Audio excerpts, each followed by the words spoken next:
The worst fear for Australian wildlife has been realised tonight with bird flu killing a native seal. It's the first mammal to contract the deadly disease on our shores, and wildlife experts warn it won't be the last. A frightening new frontier in our bird flu fight. An infected native seal dead in South Australia. This is sadly our first confirmed case of the H5 bird flu in a mammal in Australia.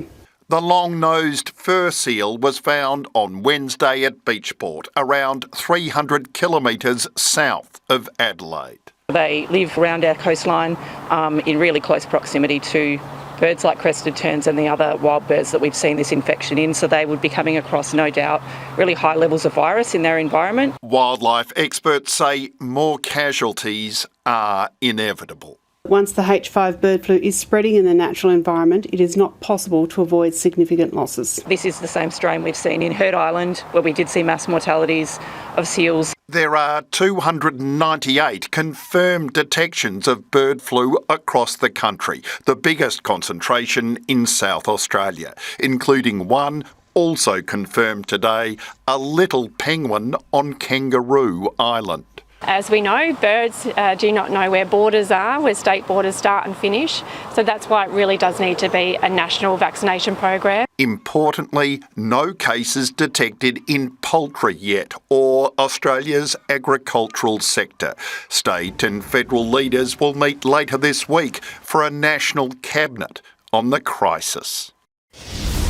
And Nick McCallum is at Phillip Island, where vaccinations for its famous colony of little penguins are ramping up. Nick, you've been given a close-up look at how it all works. That's right, Ange. They've been vaccinating here for about a week, but tonight they really ramp it up. Coming up shortly, we're expecting the penguins to come up the beach and they're going to be herded into this corral area here. Then individually, they'll be taken out, they'll be weighed, measured, they'll receive their vaccinations, and then they'll be microchipped because they have to come back and have second doses in 3 or 4 weeks. Then they'll be released up into the hills to their burrows. It is a well thought out process. Let's have a listen to some of the organisers. That's why penguins are such great candidates, because they're such habitual creatures. They come along the same pathway every time they return to their burrows. There's a bit of a knack to it for sure. They are feisty little animals. You do go home with a few bites and scratches, but yeah, you get a bit of practice.